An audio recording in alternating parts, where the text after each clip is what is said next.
Ó Senhor, quiseste assim me livrar do cativeiro e provar-me amor sem fim. O teu sangue foi vertido, expiraste, ó meu Jesus, e ficou por ti cumprido meu resgate sobre a cruz. Pelo sangue que verteste, purifica-me, Senhor. Foi por mim que tu morreste, meu querido Redentor.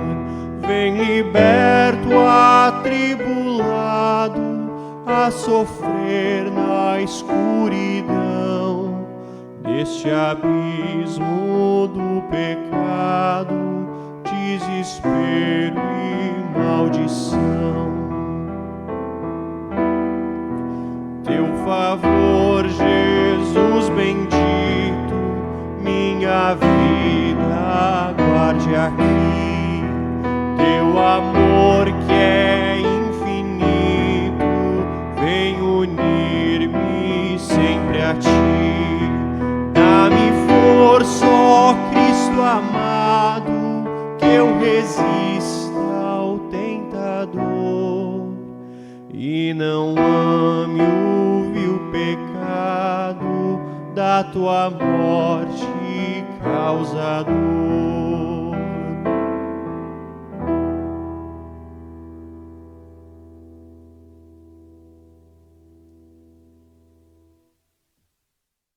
Em nome de Jesus Cristo, nosso Senhor e Salvador. Amém.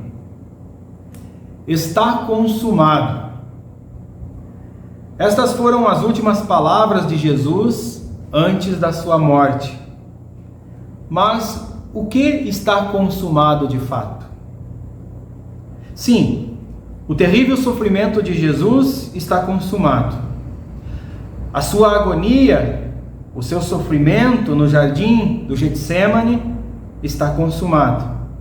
A sua prisão, o seu julgamento, o espancamento que ele sofreu, a sua condenação injusta, a hora da sua morte, ter que carregar a cruz depois de ser pregado e pendurado nela por 6 horas consecutivas, tudo isso está consumado.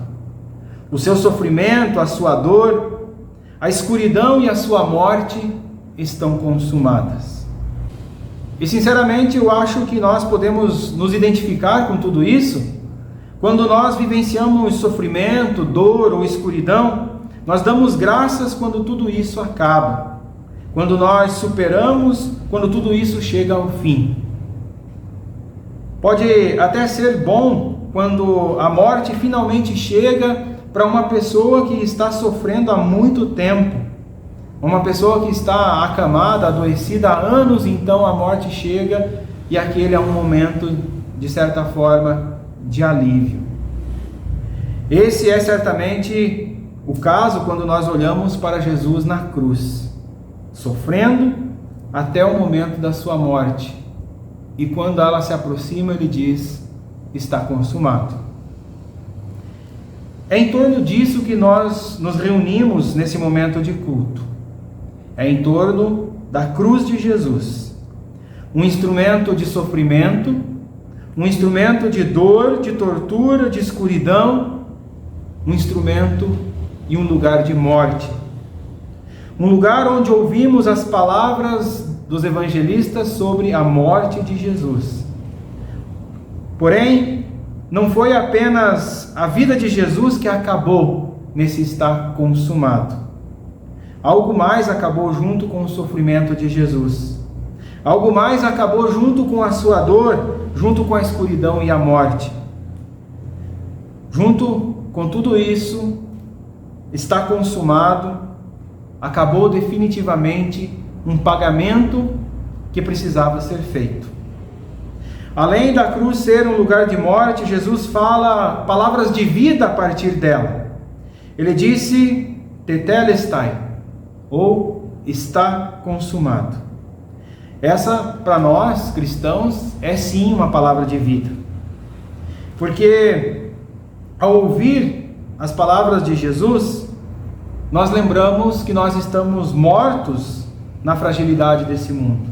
Nós lembramos que nós estamos mortos no sofrimento, na dor, na escuridão e na pecaminosidade que esse mundo apresenta diante de nós.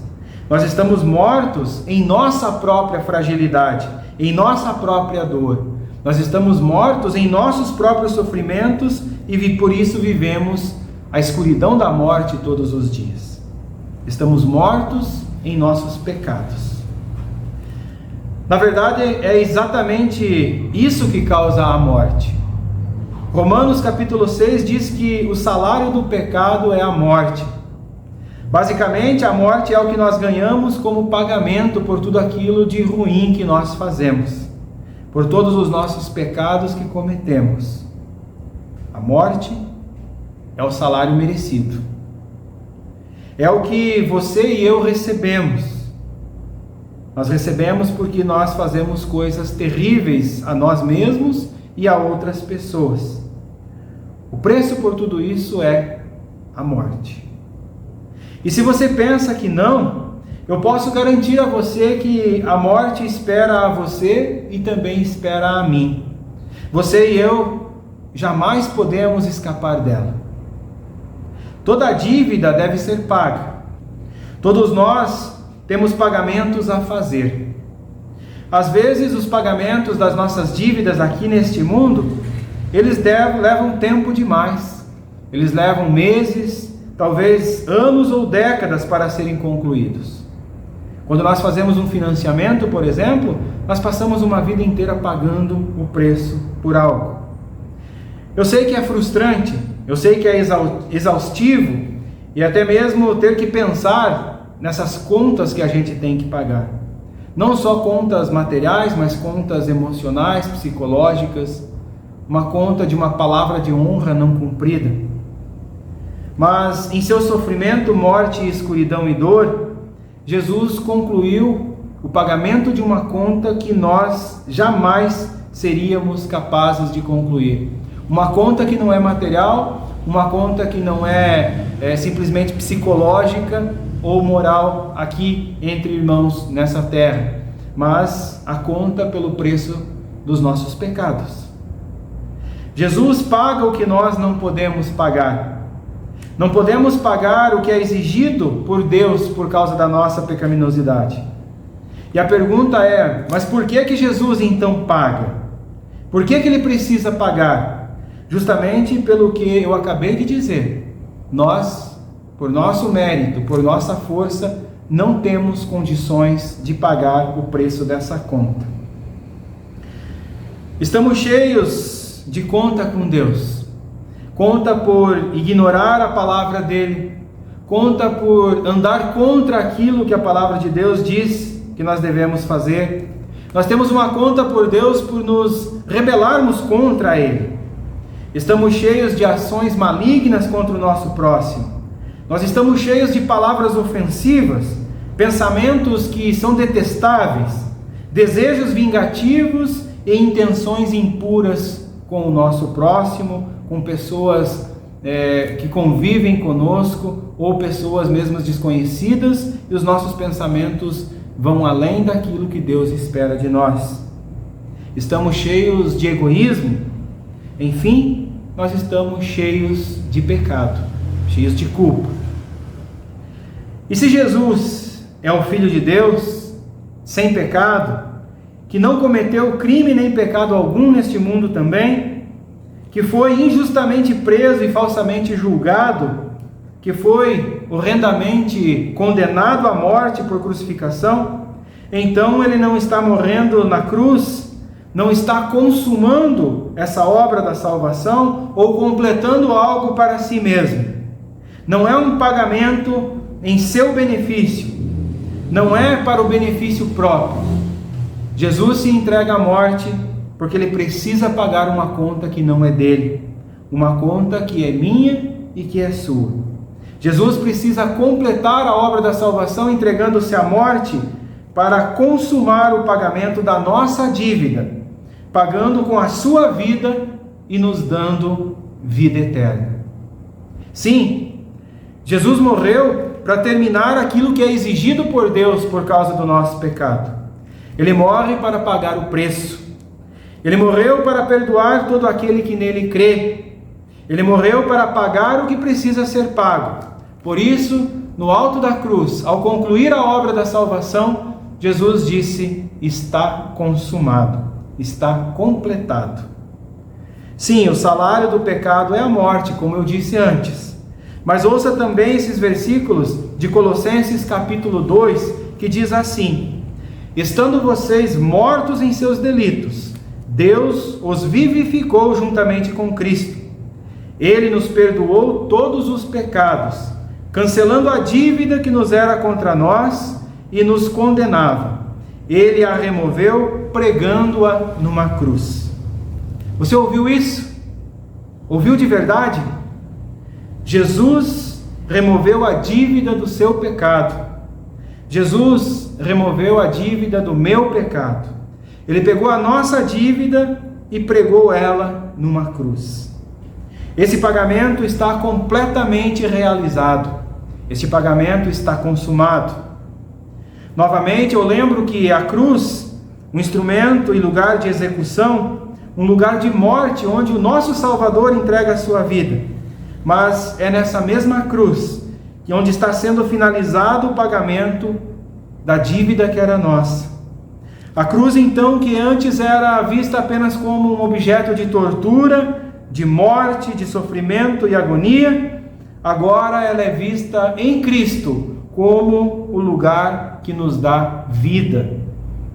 Isso porque poucos dias depois nós lembramos que Jesus não ficou preso na cruz, que Jesus foi colocado num túmulo e de lá ele ressuscitou dos mortos.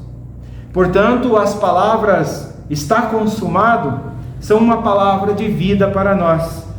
É uma vida que está em andamento. Não é algo futuro, não é algo que esperamos para um dia, quando Jesus voltar. Mas a vida é algo que está em andamento hoje. Veja bem, porque na língua grega as palavras "está consumado", escritas na Bíblia, são ditas num tempo verbal que indica um efeito contínuo de uma ação feita no passado. O resultado da ação da morte de Jesus, o "está consumado", "está completado", "está pago", que foi dito lá no passado, ele continua valendo hoje para mim e para você. Temos perdão e salvação com a morte consumadora de Jesus. A morte de Jesus, os benefícios dela são sempre válidos. A obra salvífica de Jesus está sempre consumada, até o dia da sua volta. O que Deus fez em Cristo naquela época está em vigor agora. O que a sua morte e ressurreição consumaram naqueles dias está sendo consumado cada vez que nós confessamos os nossos pecados e ouvimos de Deus: os teus pecados estão todos perdoados, em nome do Pai, do Filho e do Espírito Santo. Amém. Você pode estar lutando contra pecados do passado, pecados do presente. Você pode estar lutando muito com uma sensação de que, poxa, aquele pecado que eu cometi no passado, eu não sei se eu tenho perdão. Eu sei que isso é difícil muitas vezes, a gente olhar para um pecado do passado e receber o perdão de Cristo e seguir a vida feliz, em alegria. Você pode muitas vezes estar duvidando, e isso é porque o Satanás está agindo, e ele quer que a gente duvide do "está consumado" de Jesus. Quando Satanás age, ele quer que a gente não lembre das palavras de Jesus: você está perdoado, está consumado o seu perdão. Por isso eu quero que você ouça essas palavras em alto e bom tom, e quero que você olhe para aqueles erros do passado, pense neles e ouça a voz de Cristo, rompendo o sofrimento, rompendo a escuridão, e rompendo a sensação de que eles não foram perdoados.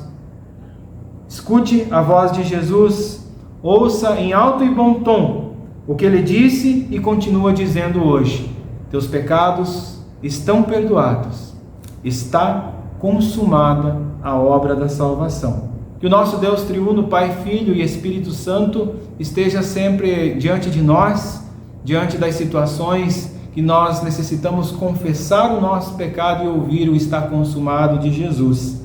E que o Espírito de Deus nos dê alegria de saber que nesse está consumado nós temos a vida eterna em Cristo Jesus, o nosso Senhor. Amém.